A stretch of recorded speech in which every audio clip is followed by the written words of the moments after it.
The treaty room was cold and quiet. Jake Morrison stood at attention near the door, his rifle held across his chest. He had been standing there for 3 hours, watching the diplomats argue about borders and trade routes. His feet hurt, and he wanted nothing more than a hot meal and his bunk. Jake was just a combat engineer. He fixed things.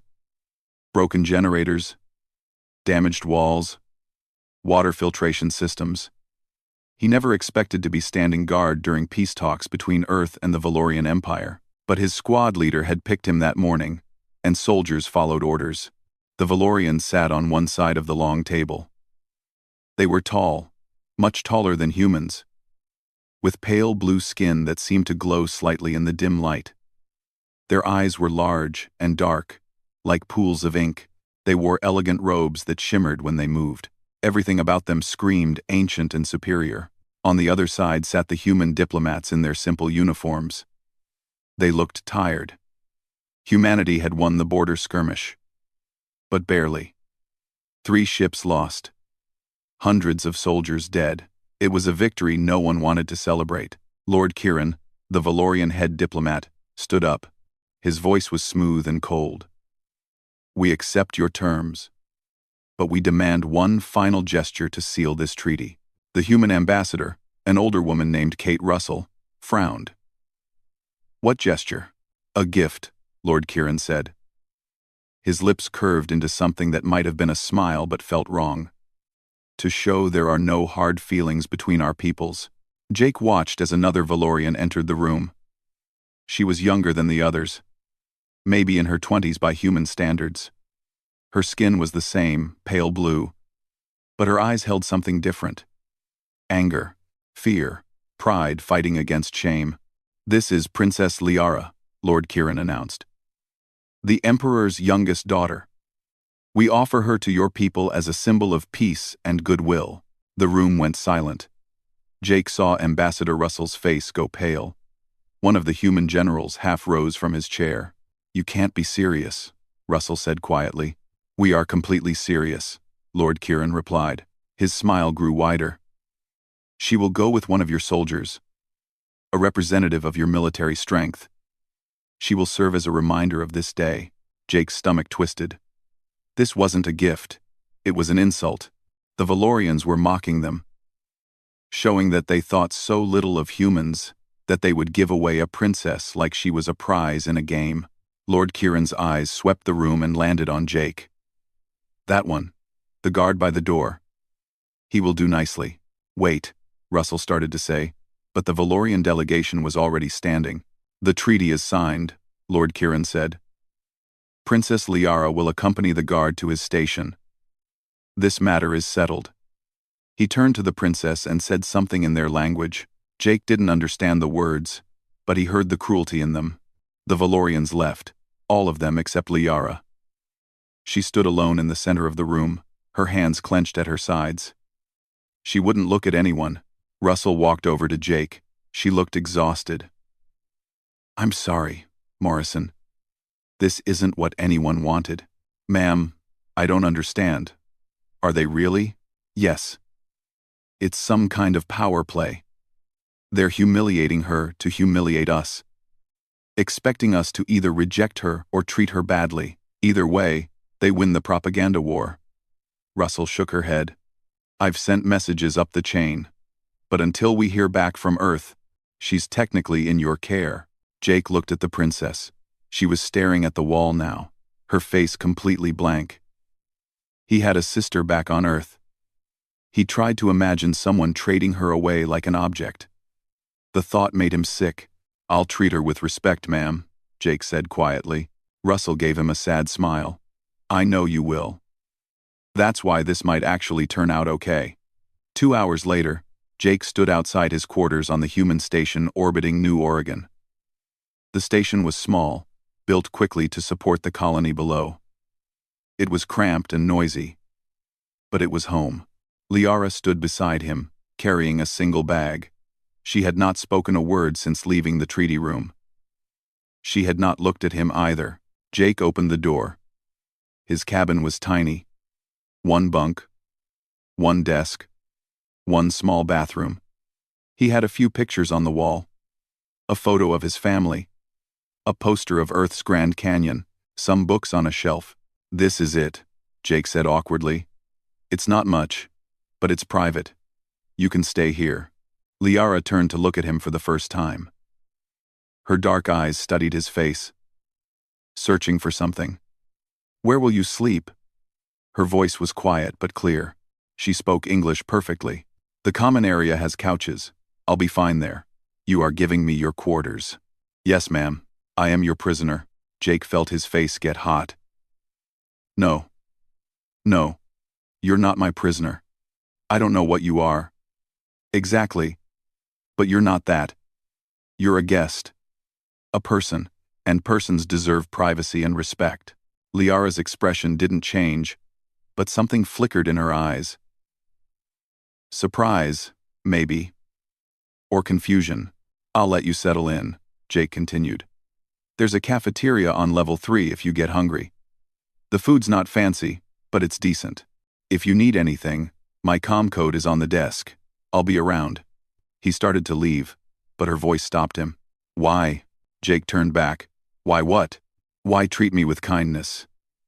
Your people won. I am the spoils of war. My own people gave me away to mock both of us. You could do whatever you wish." And Jake met her eyes. "Because that's not who we are. At least, it's not who I am. My mom raised me better than that. Your mother. Yeah, she always said that how you treat people when you have power over them shows who you really are." Jake managed a small smile. "Besides, none of this is your fault. You didn't start the war. You didn't ask to be here. Seems to me you got a raw deal too." Liara stared at him for a long moment. Then she gave a small nod and stepped into the cabin. The door closed behind her. Jake stood in the hallway, wondering what he had just gotten himself into. He didn't know anything about Valorian culture. He didn't know how to help someone who had just been thrown away by her own family. He was just an engineer who fixed broken things, but maybe, he thought as he walked toward the common area, people weren't so different from machines. Maybe they just needed someone willing to put in the time and care to help them work again. He didn't know that the princess on the other side of that door was thinking the same thing about him. Or that this accidental meeting would change everything for both their worlds. 3 weeks passed. Jake kept his distance, but he checked on Liara every day. He would knock on the door, ask if she needed anything, and leave if she said no. Most days, she said no. He brought her books about Earth, history, culture, science. He left them outside the door. Sometimes they disappeared inside. Sometimes they didn't. Jake's friend, Ben Carter, a medic with kind eyes and an easy smile, stopped him one morning. "How's your royal guest doing?" Jake shrugged. "She barely talks to me." Can't blame her, though. Her whole life just got turned upside down. "You're doing good, man," Ben said. "Most guys would have made this weird. You're treating her like a person." "She is a person." "Yeah, but not everyone sees it that way. I heard some of the guys talking. They think the Valorians sent a spy." Jake felt anger rise in his chest. "She didn't ask for this. Her own people threw her away." "I know. I'm on your side." Ben clapped him on the shoulder. "Just be careful. And if she needs medical attention, come find me." That afternoon, Jake was repairing a water pump in the lower levels when he got a call on his comm. It was Lisa Zhang, a shuttle pilot who had become a good friend over the past year. "Jake, you need to come to the cafeteria. Now." He heard tension in her voice. Jake dropped his tools and ran. When he reached the cafeteria, he found Liara standing in the corner. 3 human soldiers surrounded her. They weren't touching her, but they were close, talking loud. Making her uncomfortable. "Just want to know what you people are really planning," one of them said. He was a big guy, with a red face and mean eyes. "Leave her alone," Jake said, pushing through the small crowd that had gathered. "We're just talking, Morrison. She's Valorian. She could be sending signals to their fleet right now. She's been checked by security every day. She's not a spy. Now, back off." The big soldier stepped closer to Jake. You protecting her? Maybe you're compromised too. Maybe she's got in your head. Jake felt his fists clench. But before he could do anything, Liara spoke. I will return to my quarters. Her voice was steady, but Jake could hear the strain in it. I do not wish to cause trouble. You're not causing trouble, Jake said firmly. You have every right to be here. These guys are leaving. Lisa Zhang stepped up beside Jake. She was small, but she had a way of making herself seem bigger when she was angry. You heard him. Move along. All of you. The crowd slowly dispersed. The big soldier glared at Jake, but walked away. Jake turned to Liara. I'm sorry. That shouldn't have happened. Why do you apologize? You did nothing wrong. Someone should apologize. Might as well be me. Jake gestured to a table. Have you eaten? Liara hesitated, then shook her head. Come on, let me buy you lunch. Lisa, you too. They sat at a corner table. Jake got them all food from the serving line. Simple stuff. Soup, bread, some kind of pasta. Liara looked at it cautiously. The green thing is broccoli, Lisa explained. It's a vegetable. Earth-grown. Won't hurt you. Liara took a small bite. Her eyes widened slightly. It is good. Really? You should try real Earth food sometime. This station stuff is pretty bland, Lisa said with a smile. They ate in silence for a while. Then Liara spoke again. Why did you defend me? Those soldiers were your people. Because it was the right thing to do, Jake said simply. In my culture, loyalty to one's own comes first. Always. Lisa shook her head. That's not how we see it. Well, some humans do. But most of us think loyalty should be earned, not automatic. Those guys were being jerks. You were the one in the right. Liara studied them both. I do not understand humans. Your culture is confusing. Join the club, Jake said with a grin. Half the time we don't understand ourselves. Something changed after that day. Liara started leaving her quarters more often. She would walk the station corridors, observing everything. The human families living in the small apartments, the children playing in the recreation areas, the way people greeted each other with smiles and casual words. Jake saw her one day in the observation deck, staring out at the planet below. New Oregon was beautiful. Green and blue, with white clouds swirling across its surface. It's pretty, isn't it? Jake said, walking up beside her. Yes. Your colony world is young. Fresh. Not like the ancient cities of my homeworld. What's your homeworld like? Liara was quiet for a moment. Beautiful. But cold. We have great towers of crystal that reach the clouds. Gardens that have grown for 10,000 years. Everything is perfect. Everything is controlled. Nothing changes. Sounds lonely. She looked at him sharply. Why do you say that? Because perfection doesn't leave room for growth, for mistakes, for figuring things out as you go. Jake leaned against the window. This colony. It's messy. Things break down all the time. People argue. But they also help each other. They build things together. They're alive in a way that perfection can't be. You are a philosopher, Jake Morrison. Nah, I'm just a guy who fixes broken stuff. He smiled. But I've learned that sometimes things need to break before they can become something better. Liara was silent, staring out at the planet. Finally, she said, I have been reading the books you gave me. About Earth. About human history. Yeah? What do you think? You are a violent species. You fight each other constantly.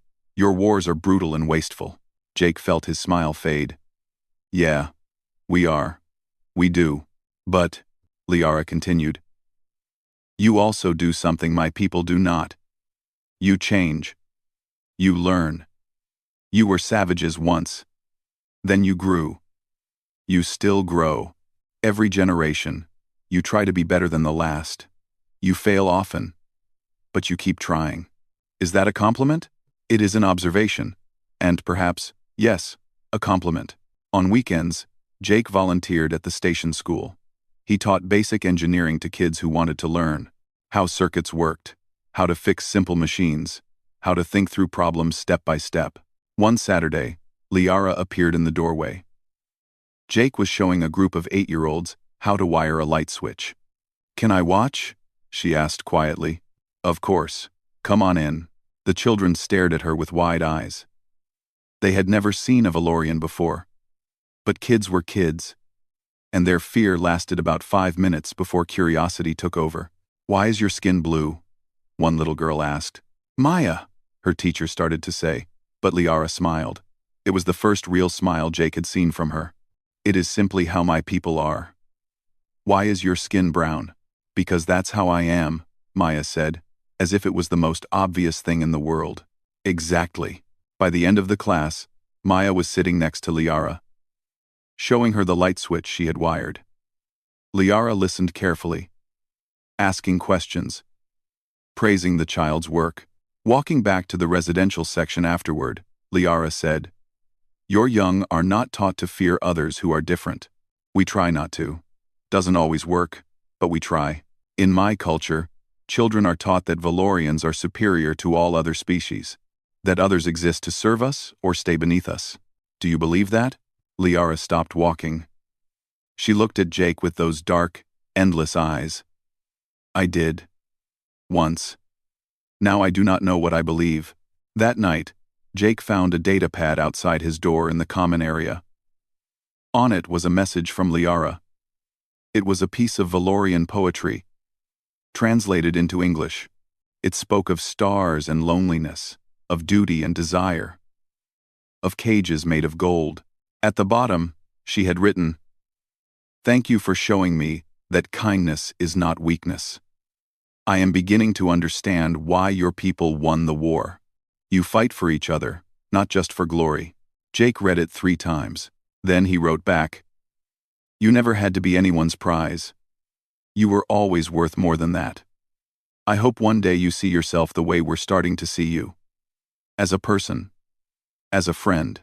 He left the data pad outside her door. In the morning, it was gone. But when he saw Liara in the corridor later that day, she nodded to him.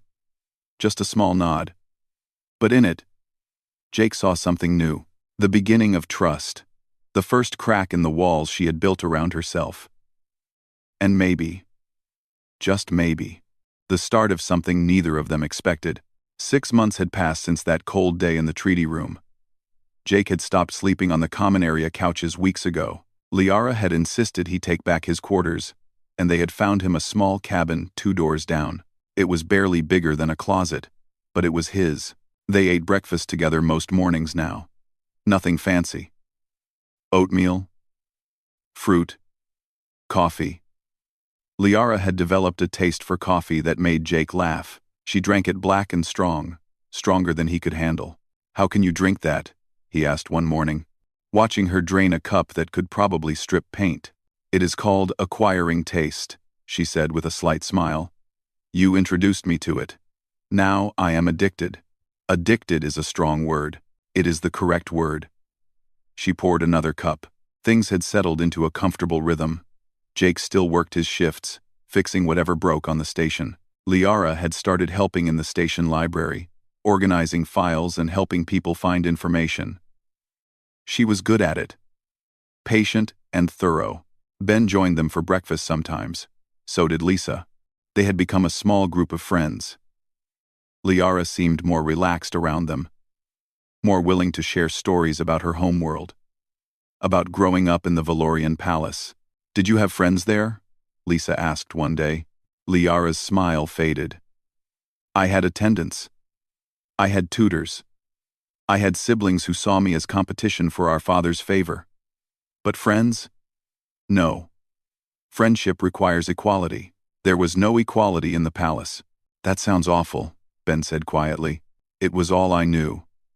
I did not realize it was awful until I came here and saw something different." That afternoon, Jake got a message from Ambassador Russell. She wanted to see him in her office immediately. Jake felt his stomach drop. Official meetings were never good news. Russell's office was neat and organized, like everything about her. She gestured for Jake to sit down. Her face was serious. "The Valorian Empire has sent a message," she said without preamble. "They want Princess Liara to return home. They're saying she's been here long enough to satisfy the treaty terms." Jake felt cold. "What did you tell them?" "I told them that Princess Liara is free to make her own choice. That we don't hold people against their will." Russell leaned forward. "But Jake, you need to understand something. If she chooses to stay, there will be consequences. Political consequences. The Valorians might see it as an insult. Things could get complicated." "With respect, ma'am, things are already complicated." "True." Russell studied him. "Can I ask you something personal?" Jake shifted uncomfortably. "Sure. How do you feel about her?" "About Liara?" He had known this question was coming, but it still caught him off guard. "I care about her. A lot. More than I probably should." "Have you told her?" "No. Because I don't want her to feel pressured. She's been through enough. She doesn't need me making things harder." Russell nodded slowly. "That's what I thought you'd say. You're a good man, Morrison. But you should know that this situation is unprecedented. If she stays, if something develops between you two, you'll both be under a microscope. From both our government and theirs." "I understand, ma'am. I'm not sure you do. But I'll support whatever decision she makes. Just be prepared." Jake found Liara in the observation deck that evening. She was staring out at the stars, her face reflected in the glass. "They want you to go home," he said softly. She didn't turn around. "I know. The ambassador sent me the same message." "What are you going to do?"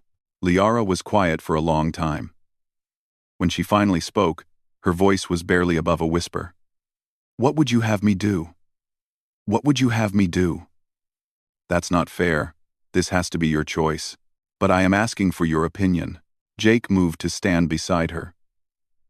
He could see both their reflections now, side by side in the glass. "If you want to go home, I'll support that. If you want to stay, I'll support that too. But I won't tell you what to do. That's what everyone else in your life has done. You deserve to make your own choice. And if I choose to stay, what then?" "Then you stay." "Will you want me to stay?" Jake's heart was pounding. "Yes. I want you to stay. But not because I'm asking you to. Only if it's what you want." Liara turned to face him. Her dark eyes were wet with tears. "I have been a princess my entire life. I have been told who to be, what to say, how to act. Every moment was controlled. Every relationship was political. And then I came here, expecting cruelty or indifference." She reached out and took his hand. Her skin was cool against his. "Instead, I found kindness. I found respect. I found people who see me as a person, not a title. I found you, Liara." "Let me finish. I have spent 6 months observing your people, watching how you live, how you choose, how you love. And I have come to understand something important. Your strength is not your weapons or your ships. Your strength is your ability to see others as worthy of dignity and choice." She squeezed his hand. "So, I choose to stay. Not because I am trapped. Not because I am afraid to go home. But because here, for the first time in my life, I am free to choose. And I choose this place, these people. I choose you, if you will have me." Jake felt like he couldn't breathe. "Are you sure? Because once you make this choice, there's no going back." "I am certain. I have never been more certain of anything." He pulled her into a hug. She stiffened for a moment, then relaxed against him. They stood like that for a long time, holding each other while the stars spun outside the window. The next morning, Liara sent her official response to the Valorian Empire. She requested asylum with humanity. She formally renounced any claim to the Valorian throne. She stated clearly that this was her choice, made freely and without coercion. The response from the Empire came within hours. It was not kind. Lady Senna, a high-ranking Valorian diplomat, arrived on the station 3 days later. She demanded a meeting with Liara, with Jake, and with Ambassador Russell. Lady Senna was tall and imposing. Her robes were deep purple, marking her as someone of great importance. She looked at Liara with disgust. "You shame your family," she said in their language. Liara responded in English, so everyone could understand. "I honor my family by making my own choices. That is something you would never understand. 1. You have been corrupted by these primitives. They have filled your head with nonsense about freedom and choice." Lady Senna turned to Russell. "She is clearly not in her right mind. She must return with me for treatment." "She seems perfectly rational to me," Russell said coldly. "And according to our laws, she has the right to request asylum." "Your laws mean nothing. She is Valorian. She belongs to the Empire." "She belongs to herself," Jake said. It was the first time he had spoken. Lady Senna looked at him like he was an insect. "You, the soldier." "No, I just gave her space to think. That's all." Lady Senna turned back to Liara. "If you do not return, there will be consequences. The treaty will be voided. Trade will cease. Your family will disown you officially. You will be declared dead to your people." "Then I will be dead to them," Liara said steadily. "I would rather be dead to my people and alive to myself than return to a golden cage." "You are a fool, perhaps, but I am a fool who has learned what it means to truly live." Lady Senna left in fury. The station was tense for days, waiting for the Empire's response. Jake barely slept, worried about what he had gotten Liara into. On the 5th day, they went to the cafeteria for lunch. Lisa and Ben were already there, along with a dozen other humans who had become friends with Liara over the months. They had pushed tables together to make one long table. "Surprise," Lisa said with a grin. "We figured you could use some support." One by one, people came up to Liara. They shook her hand. They told her they were glad she was staying. They welcomed her not as a princess or an alien, but as one of them.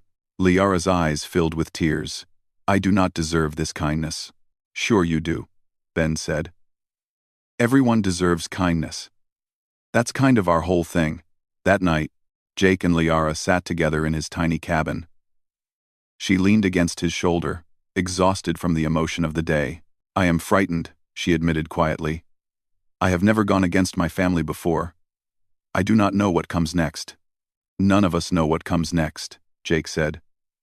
"That's the scary part of freedom. But at least now you get to decide your own path." "None of us.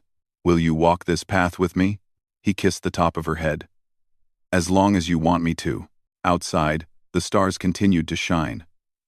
The Valorian Empire was angry. The political situation was uncertain. The future was unknown.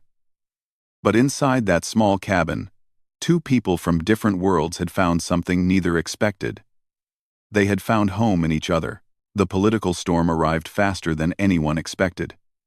The Valorian Empire issued an official statement declaring Princess Liara a traitor. They suspended all trade agreements with the human colonies.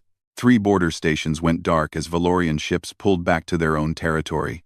On Earth, the government was divided. Some officials wanted to send Liara back to preserve the peace. Others argued that sending her back would be a betrayal of human values. The debate raged in the media. Liara's face was on every news feed. On the station, tensions grew. Some people blamed Liara for the political crisis. Others defended her right to choose. Arguments broke out in corridors and cafeterias. Security had to break up 2 fights. Jake found graffiti on Liara's door one morning. Ugly words in red paint. "Alien spy. Go home." His hands shook as he cleaned it off before she could see it, but she already knew. She saw the way some people looked at her now. With suspicion. With anger. The warmth she had found over the past months was freezing over. "Maybe I should go back," she said one night. She sat on the edge of Jake's bunk, her head in her hands. Maybe this was all a mistake. "No." Jake sat beside her. "You have the right to make your own choices. That doesn't change just because it makes things complicated. But people are suffering because of me. Trade has stopped. Jobs are being lost. Children are asking their parents why the aliens are angry. That's not your fault. That's the Empire's choice. They're the ones punishing everyone because you dared to be free. Ben came by the next day with news. There's going to be a vote. The station council. They're deciding whether Liara should be required to leave. They can't do that, Jake said, anger rising in his chest. They can try. The vote's tomorrow night. Public forum style. Everyone gets to speak. Lisa showed up an hour later with the same news. We need to organize. Get people to speak in support of Liara. I do not want people to fight for me, Liara said quietly. Too bad, Lisa replied with a fierce smile. That's what friends do. They fight for each other.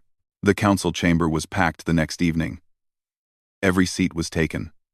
People lined the walls. Ambassador Russell sat at the head table with the station council members. Security stood at every door. Jake's palms were sweating. Liara sat beside him, her face calm but her hands trembling slightly. He took her hand under the table. The first speaker was a merchant who had lost his business when the Valorian trade stopped. My family is going hungry because of her, he said, pointing at Liara. She's not worth all this trouble. Send her back. The second speaker was a mother of 3. My kids are scared. They hear the adults talking about war. About the Valorians attacking. All because we're protecting one alien. Our children matter more. One by one, people spoke. Some for Liara, most against. Jake felt his heart sinking with each speech. Then Ben stood up. I'm a medic. I took an oath to do no harm. Sending Liara back against her will would be harm. It would be us saying that political convenience matters more than a person's right to live free. Is that who we want to be? Lisa spoke next. I fly a shuttle. I've been to a dozen worlds. And you know what I've learned? The thing that makes us human isn't our technology or our weapons. It's our compassion. Our ability to see someone suffering and say, I will help you. Liara asked for our help. Are we really going to turn our backs on her because it's hard? And he won. More people spoke in support. Maya's mother, the teacher, stood up. My daughter asks me every day if Princess Liara is okay. She's learned from Liara that being different doesn't make you less. That kindness matters. If we send Liara away now, what lesson are we teaching our children? Then Jake stood up. His voice shook, but he forced himself to speak clearly. 6 months ago, I was just a soldier following orders. Then Liara came into my life. Not by her choice or mine, she was given away like an object, humiliated by her own people. And she could have been bitter. She could have hated us. But instead, she tried to understand us. She learned our language. She read our history. She played with our children. She became part of our community. He looked directly at the council. And then, when she had the chance to leave, she chose to stay. Not because she was trapped. Not because she was afraid. But because she found something here that her own empire never gave her. Freedom. Dignity. A chance to be herself. If we send her back now, we're saying those things don't matter. We're saying that when things get hard, we abandon the people who trust us. The room was silent when he sat down. Liara squeezed his hand.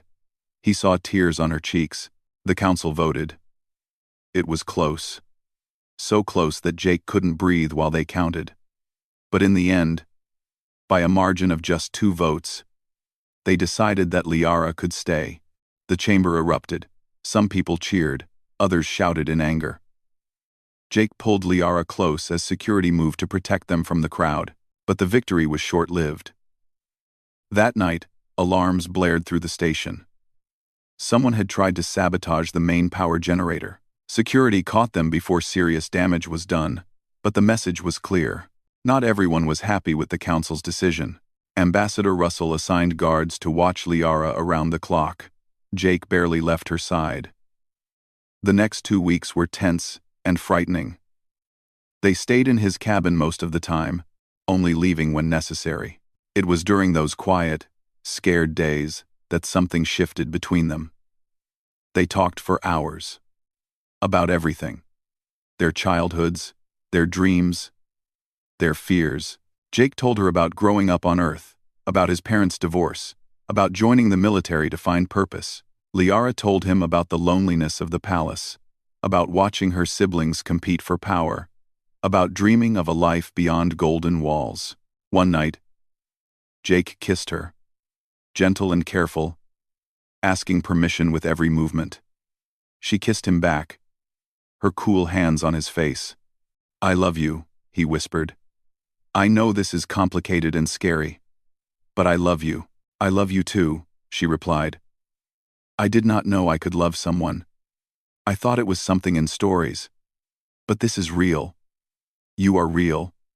This feeling is real." 2 months later, Jake asked her to marry him. They were in the observation deck, watching New Oregon spin below them.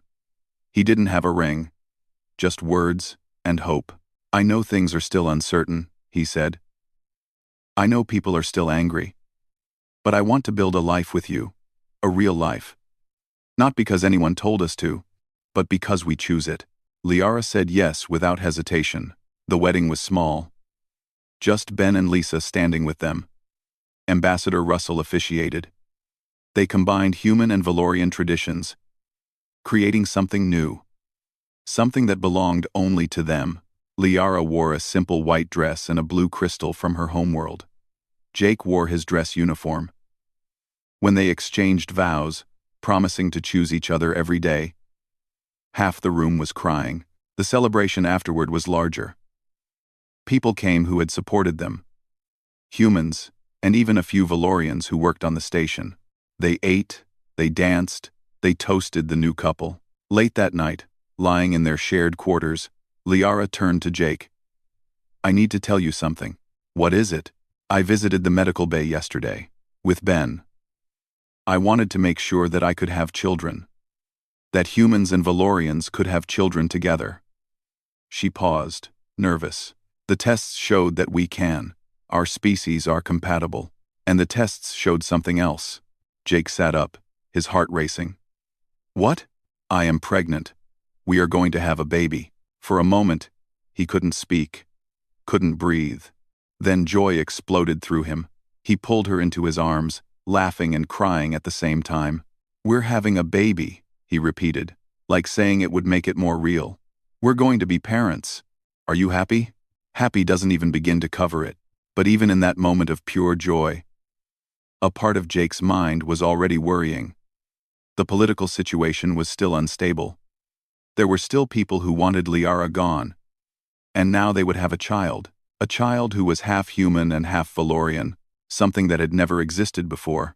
A child who would need protection in a galaxy that didn't know what to make of them yet. He pushed those fears aside and held his wife close. They would face whatever came together. They had already survived so much. They would survive this too. Outside their window, the stars shone steady and bright. Somewhere out there, the Valorian Empire was watching. Somewhere out there, humanity's government was debating. But in this small room, on this small station, two people from different worlds had created something new. They had created hope. And soon, they would share that hope with the entire galaxy. The pregnancy was not easy. Liara's body struggled with the hybrid child growing inside her. Some days she was too weak to leave bed. Ben checked on her every day, monitoring both mother and baby with careful attention. "The baby's healthy," he assured them during one difficult week. "Different, but healthy. Her biology is adapting. It's actually amazing to watch." Jake barely slept. He worked half shifts so he could be home with Liara. Lisa brought them meals. Ambassador Russell ensured they had the best medical care available. The community that had once been divided over Liara's presence now rallied around the expecting couple. News of the pregnancy spread fast. Too fast. Within days, it was the top story on every human news network. The first human Valorian hybrid child. Scientists wanted to study it. Politicians wanted to control the narrative. Religious leaders debated what it meant. And the Valorian Empire went very, very quiet. For 3 weeks, There was no communication from Valoria. No threats, no demands, no statements. Just silence. It made Jake more nervous than their anger had. Then, 2 months before Liara's due date, a single Valorian ship arrived at the station. It requested permission to dock. It carried only one passenger, Emperor Valak, Liara's father. Ambassador Russell called an emergency meeting. He wants to see his daughter, alone, just the two of them. No way, Jake said immediately. It could be a trap. It could be, Russell agreed. But he came alone. No fleet. No guards. Just him. That means something. Liara, heavy with pregnancy and tired beyond measure, made the decision. I will see him. He is still my father. Then I'm coming with you, Jake said firmly. Jake, no. I'm your husband. Where you go, I go. That's not negotiable. They met in a private conference room. Security waited outside. Jake stood behind Liara's chair, his hand on her shoulder. Emperor Valak entered slowly. He was tall, even for a Valorian, with silver threads running through his blue skin, marks of age and wisdom. He wore simple robes, not the elaborate dress Jake had expected. The Emperor stopped when he saw Liara. His expression broke. For a moment, he looked like any father seeing his child after a long absence. Lost and relieved and sad all at once. Daughter, he said in their language. Liara responded in English, so Jake could understand. Father, why are you here? I came to see if what they say is true. If you carry a child. I do. The Emperor moved closer, his eyes on Liara's swollen belly. May I? Liara nodded. The Emperor reached out and gently placed his hand on her stomach. Jake tensed, ready to move if needed. But the Emperor just stood there, feeling the life growing inside his daughter. A grandchild, Valak whispered. I never thought I would feel this again. He pulled his hand back and looked at Jake for the first time. You are the soldier, the one they gave her to as a joke. Yes, sir, Jake said, keeping his voice level. And you love my daughter, more than anything in this world or any other. Good. The Emperor moved to a chair and sat heavily. He suddenly looked very old, very tired. I came to apologize.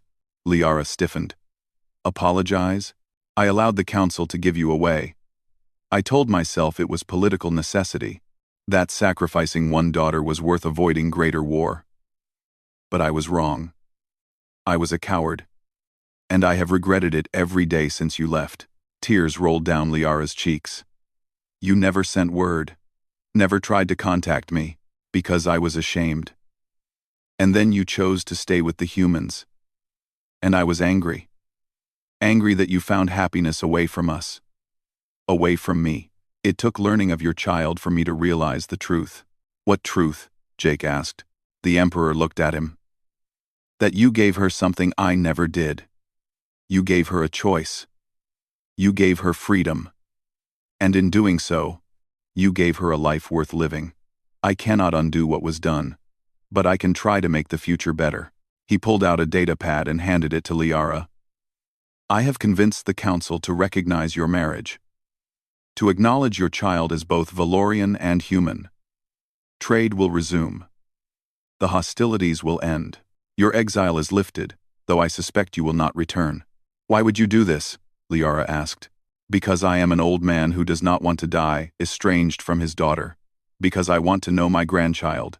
And because, he looked at Jake again, this human showed me what real strength looks like. Not in weapons or domination, but in kindness, in choice, in love. The Emperor stood. I will leave you now. But I hope, in time, you might allow me to be part of your child's life. To try to be the father and grandfather I should have been all along. Liara stood and embraced her father. They held each other, both crying, both trying to bridge years of hurt with a single moment of understanding. When the Emperor left, Jake and Liara sat in silence for a long time. Do you think he means it? Jake finally asked.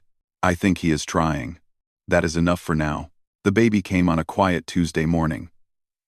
Liara went into labor at dawn. Ben and the medical team were ready. Jake held her hand through 12 hours of painful, complicated delivery.